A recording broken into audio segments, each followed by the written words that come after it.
Janshakti news, जनतेसाठी जनतेसोबत।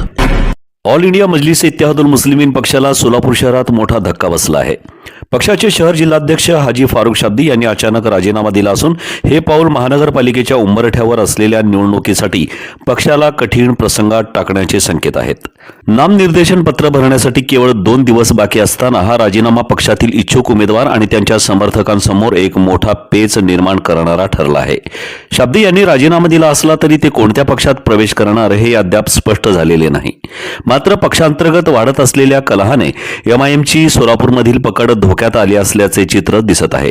काही दिवसांपासून शाब्दी आणि नूतन शहराध्यक्ष शौकत पठाण यांच्यात मतभेद सुरू होते।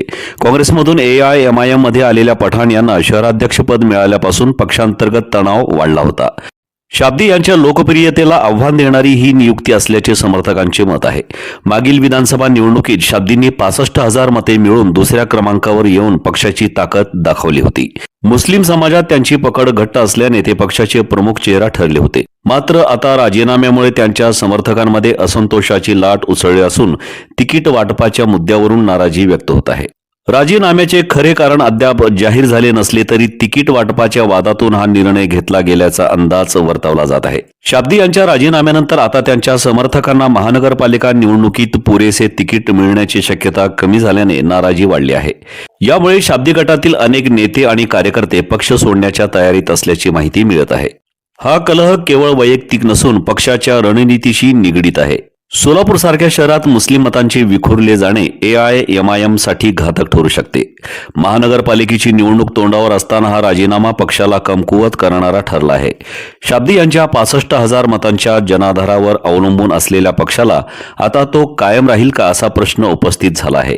इच्छुक उमेदवारांची गर्दी आता शौकत पठाण यांच्याकडे वळेल का की शाब्दी समर्थक वेगळे होऊन इतर पक्षांकडे जाणार, हे अनिश्चिततेचे वातावरण पक्षश्रेष्ठींसमोर एक मोठे आव्हान ठरले आहे। एआयएमआयएमच्या हैदराबाद मुख्यालयाकडून तातडीने हस्तक्षेप अपेक्षित असून शाब्दी यांना परत आणण्याचे प्रयत्न सुरू असल्याची शक्यता नाकारता येत नाही। मात्र पठाण यांची परिस्थिती हाताळण्याची क्षमता आणि पक्षाची एकजूट कायम राहील का हे पाहावे लागेल। जर शाब्दी राष्ट्रवादी किंवा इतर पक्षात गेले तर एआयएमआयएम पक्षाला महानगरपालिका निवडणुकीत फटका बसण्याची शक्यता नाकारता येत नाही।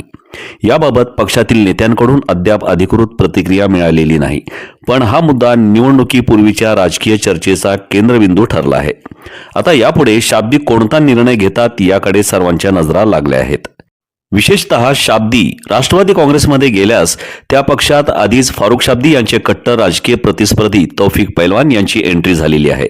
त्यामुळे राष्ट्रवादी काँग्रेस पक्ष हाजी फारुख शाब्दी यांना अनुकूल ठरेल की तेथेही त्यांना संघर्ष करावा लागेल किंवा फारुख शाब्दी आणि तौफिक पैलवान हे दोघे मिळून राष्ट्रवादीला बळ देतील, हे पाहण्यासाठी राजकीय निरीक्षकांची उत्सुकता आहे। मात्र निवडणूक रणनीतीच्या दृष्टीने दोघांच्या एकत्र येणे राष्ट्रवादी काँग्रेसला सोलापूरमधील मुस्लिम मतांचा मोठा टप्पा मिळवून देऊ शकते। त्यामुळे पक्षाची ताकद दुप्पट होण्याची शक्यता आहे।